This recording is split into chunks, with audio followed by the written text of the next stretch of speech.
Perempuan ini jatuh dalam pelukan laki-laki yang ternyata menyukai pria. Sebelum Pau meninggalkannya, Josie ingin melayani Pau untuk terakhir kalinya. Suara permainan mereka sangat mengganggu Queenie yang sedang tidur. Sementara Jessie tidak mendapatkan jatahnya karena kejadian hari ini. Di luar, Ama ditemani oleh Marites. Ama sangat sedih karena tak bisa membayangkan kalau Pau pergi meninggalkan rumah. Marites selalu ditawari Ama untuk minum, tapi dia tidak mau minum terlalu banyak. Tidak lama kemudian penyakit tantrum Queenie kembali kumat. Dia mengingat masa lalunya yang sangat traumatis. Ama dan yang lainnya bekerja sama untuk menghentikan Queenie. Beruntung saja Marites dengan sikap keibuannya mampu meredam Queenie.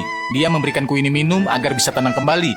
Keesokan harinya mereka terlihat sedang merapikan warung. Di sini Ama sangat bersemangat, sedangkan Josie dan Marites berusaha membantu Ama. Malam harinya di bar sedang ada masalah. Jun ditangkap oleh polisi karena diduga memakai barang haram. Chester menduga kalau sebenarnya Jun dijebak. Tapi Chester tidak bisa berbuat banyak untuk menyelamatkan Jun. Di warung pembeli pun mulai berdatangan. Ada satu polisi yang makan kemudian pergi. Sampai-sampai pelanggan lainnya protes mengapa polisi itu digratiskan.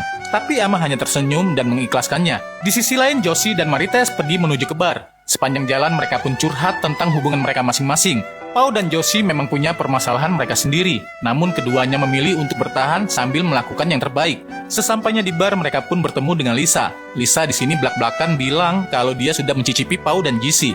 Awalnya Marites emosi dan ingin menghajar Lisa, tapi Josie berhasil menenangkan Marites karena dia bilang itulah sebenarnya pekerjaan Jessie. Untung saja Lisa bukan tipikal ratu drama yang memperpanjang masalah. Dia hanya ingin menjalin hubungan baik dengan istri dari kawan-kawan sesama penarinya. Lisa sadar kalau Jessie adalah tipikal yang sangat setia. Dia tidak akan pernah mungkin membagi cintanya yang sudah sepenuhnya untuk Marites. Setelah itu Josie dan Marites masuk ke dalam bar dan menonton pertunjukan di sana. Kemudian Pau dan Jessie pun bergabung untuk minum-minuman bersama Alan. Alan sendiri tampaknya canggung dan selalu mencuri-curi pandang kepada Pau. Ketika Pau, Marites, dan Jessie menari, Alan pun duduk di samping Josie. Alan bilang kalau dia akan pergi ke Amerika 2 hari lagi. Itu artinya Pau juga akan segera berangkat menyusul Alan. Dengan berat hati, Josie pun memberikan selamat kepada Alan. Dia juga berharap Alan dapat memperlakukan Pau dengan baik di Amerika. Hari pun semakin subuh, mereka berniat pulang ke rumah. Namun Josie menyuruh Pau untuk pergi bersama Alan karena mereka harus mengurus dokumen untuk pergi ke Amerika. Sementara itu warung Ama sudah tutup, tapi ada 2 preman yang datang dan mengacau. Mereka menghajar Ama hingga pingsan, lalu langsung membawa Queenie untuk diseruduk bersama-sama. Jessie, Josie, dan Marites datang terlambat. Mereka mendapati keadaan warung yang sudah sangat kacau, guys.